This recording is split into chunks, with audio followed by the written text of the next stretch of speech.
itu di Jakarta, hari ini Kepolisian Resor Jakarta Selatan mulai memasangkan spanduk maklumat atau imbauan jelang rencana unjuk rasa 2 Desember mendatang. Hal ini bertujuan untuk menciptakan suasana yang tertib dalam melakukan penyampaian aspirasi pada 2 Desember nanti. Pemasangan spanduk ini bertujuan untuk mengimbau kepada masyarakat agar tetap tertib dalam mengikuti unjuk rasa pada 2 Desember nanti. Selain itu, kepolisian juga menyebarkan kertas yang berisi maklumat dari Kapolda Metro Jaya, Irjen Muhammad Iriawan, kepada semua pengendara di jalan. Sejumlah warga pun mengapresiasi maklumat yang dikeluarkan oleh Kapolda Metro Jaya. Warga berharap agar penyampaian aspirasi pada 2 Desember nanti berlangsung damai.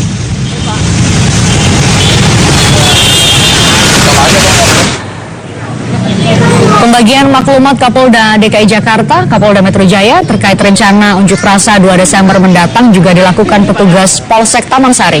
Petugas membagikan maklumat kepada warga di Jalan Buni Dalam, Mangga Besar, Jakarta Barat. Pembagian maklumat Kapolda secara langsung kepada masyarakat ini bertujuan agar masyarakat mengerti dan memahami hal yang berkenaan dengan rencana unjuk rasa. Maklumat ini ada dibaca-baca orang-orang masyarakatnya biar tahu kegiatan besok. Sementara itu, pemimpin FPI Rizik Syihab mengatakan tetap akan menggelar unjuk rasa yang akan berlangsung pada 2 Desember mendatang yang tujuannya menuntut penahanan Basuki Cahayapurnama Ahok. Rizik mengingatkan siapapun yang menghalangi unjuk rasa bisa terkena sanksi pidana. Jadi kalau presiden atau Kapolri atau siapapun mencoba untuk menghalangi unjuk rasa damai yang sudah dijamin oleh Undang-Undang Nomor 9 Tahun 1998 tersebut, maka beliau-beliau bisa dipidana 1 tahun penjara. Jadi sekali lagi, 212 aksi 212 adalah aksi unjuk rasa yang dilindungi dan dijamin oleh Undang-Undang. Tujuannya tetap sama. Aksi bela Islam pertama tujuannya tahan Ahok. Aksi bela Islam 2 tujuannya tahan Ahok. Aksi bela Islam 3 tujuannya tahan Ahok. Kenapa? Karena Ahok menistakan agama. Saudara, bagaimana penanganan kasus pencabulan anak di bawah umur di Kabupaten Kapuas, Kalimantan Tengah dengan pelaku yang juga di bawah umur? Informasinya kami hadirkan usai jeda. Setelah memeriksa Gubernur DKI Jakarta nonaktif Basuki Cahayapurnama sebagai tersangka kasus dugaan penistaan agama, Bareskrim Polri hari ini melanjutkan penyidikannya dengan memeriksa pemimpin FPI Rizik Syihab. Rizik Syihab datang ke gedung Bareskrim Polri di Kompleks Kementerian Kelautan Perikanan sekitar pukul 9 pagi tadi.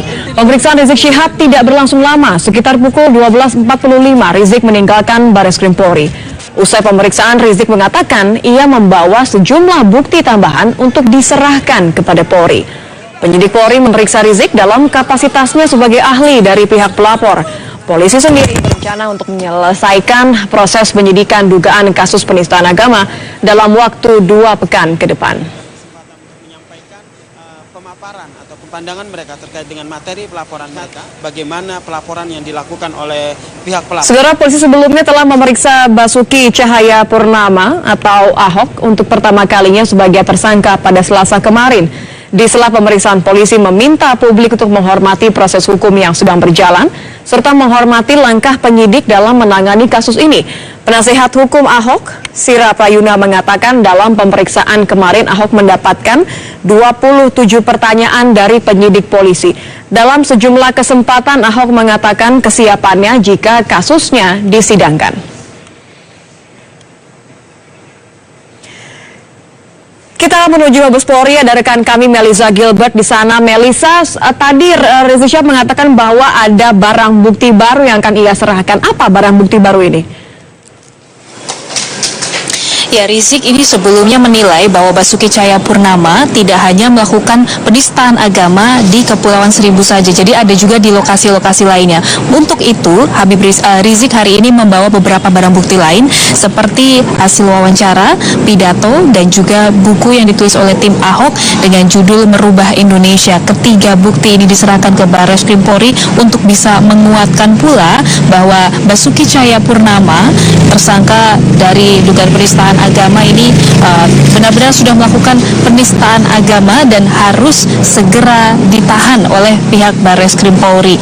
Sementara itu juga tadi Rizik menyatakan untuk demonstrasi yang akan berlangsung pada tanggal 2 Desember mendatang, ini Rizik mengharapkan supaya jika demo ini tidak akan berlangsung jika Barreskrim Mabes Polri ini tidak segera menangkap atau menahan Ahok atau Basuki Cahayapurnama, dan memang dari pihak kepolisian ini sudah memikirkan baik itu secara objektif maupun subjektif Basuki Cahayapurnama tidak perlu dilakukan penahanan. Pihak penyidik pun sudah memikirkan bahwa tidak ada urgensinya Basuki Cahayapurnama ditahan saat ini, dan saat ini dari pihak kepolisian hanya melakukan pencekalan terhadap Basuki Cahayapurnama supaya tidak pergi ke luar negeri saja. Nitya.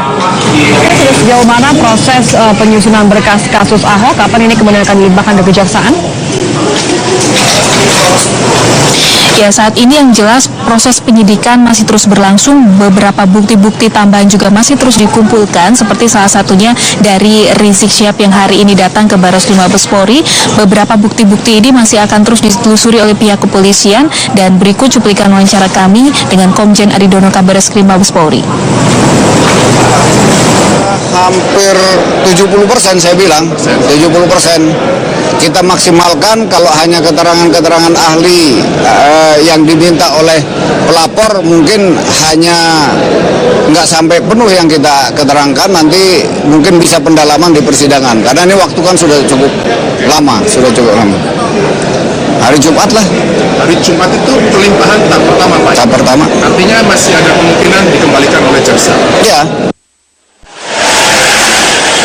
Dan terakhir nih Tia, informasi yang kami dapatkan masih ada pemanggilan lagi kepada pihak saksi. Informasi terakhir, besok rencananya akan dipanggil saksi dari pihak Front Pembela Islam, Munarman, salah satu petinggi dari FPI yang juga akan memberikan keterangan, dan juga beberapa saksi lain yang masih akan dipanggil. Kita akan nantikan dan kita kawal bersama kasus dugaan penistaan agama yang dilakukan oleh Basuki Cahayapurnama sehingga menyebabkan ia menjadi tersangka dalam hal ini. Ini Tia.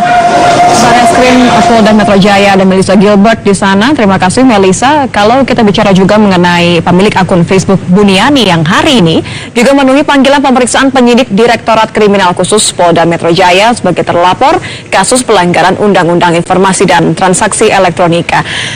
Buniani datang ke Polda Metro Jaya dengan didampingi sejumlah pengacara. Kuasa hukum Buniani, Adwin Rahadian, menilai kasus yang menimpa kliennya tidak dapat dinaikkan ke tahap penyidikan ataupun penetapan Buniani sebagai tersangka. Dalam pemeriksaannya, kuasa hukum Buniani membawa sejumlah bukti seperti screenshot sejumlah akun yang turut mengunggah video rekaman Ahok di Kepulauan Seribu. Buniani sebelumnya dilaporkan oleh komunitas pendukung Basuki Cahayapurnama Jarod Saiful Hidayat karena melakukan pencemaran nama baik dengan mengunggah dan mengedit video rekaman Ahok di Kepulauan Seribu. Langsung lanjut atas.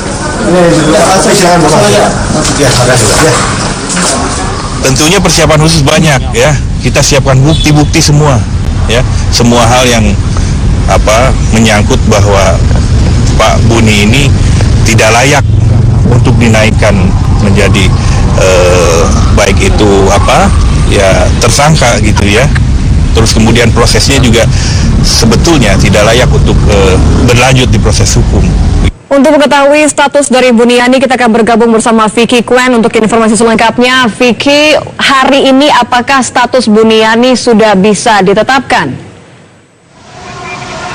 Ya Nitya, status dari Buniani yaitu pengunggah video Ahok di Kepulauan Seribu nantinya akan digelar oleh Polda Metro Jaya pada pukul 20 waktu Indonesia Barat. Terkait dengan penetapan status Buniani apakah akan dinaikkan menjadi tersangka, nanti kami tunggu pada pukul 20 waktu Indonesia Barat. Namun tadi saat ini memang Buniani masih terus menjalani pemeriksaan dari penyidik Direktorat Reserse Kriminal Khusus Polda Metro Jaya sejak pukul 13.30 waktu Indonesia Barat. Artinya Nitya, ini sudah lebih dari 4 jam Buniani masih berada di dalam untuk diperiksa oleh penyidik, di mana penyidik memang mendalami terkait dengan latar belakang ataupun motif Buniani ini melakukan ataupun mengunggah video Ahok yang berdurasi 31 detik. Dari hasil penyidik nantinya pada pukul 20 waktu Indonesia Barat akan diumumkan, dirilis tidak hanya satu saja melainkan juga bukti-bukti maupun juga pendapat dari para ahli yang sudah diperiksa. Karena sejauh ini pihak kepolisian sudah memeriksa 4 saksi, di antaranya adalah 1 saksi ahli. Sebelum diperiksa oleh penyidik tadi juga Buniani sempat mengatakan bahwa kasusnya ini sebenarnya tidak layak dinaikkan menjadi penyidikan ataupun dirinya dinaikkan menjadi tersangka, karena Buniani yakin tidak hanya dirinya saja, melainkan juga ada 2 orang lain yang mengunggah video sama dengan dirinya, di mana berdurasi 31 detik dan diduga memang dilakukan editing seperti yang dilaporkan oleh komunitas Ahok Jarot atau Kotak Bagja di Direskrimsus maksud kami Polda Metro Jaya. Dan nantinya Nitya, jika memang Buniani ini terbukti melanggar ataupun melakukan pengeditan, maka akan dikenakan Undang-Undang ITE yaitu pasal 28 ayat 2, di mana hukuman penjara selama 6 tahun dan juga denda 1 miliar rupiah. Tentunya nanti pada pukul 20 waktu Indonesia Barat, Nitya, kita akan menantikan bagaimanakah penetapan kenaikan status dari Buniani, apakah saat ini masih menjadi terlapor, apakah akan naik menjadi tersangka. Demikian, Nitya. Terima kasih, Vikuka. Kita akan sama-sama nanti menantikan bagaimana informasi rilis terbaru mengenai status dari Buniani.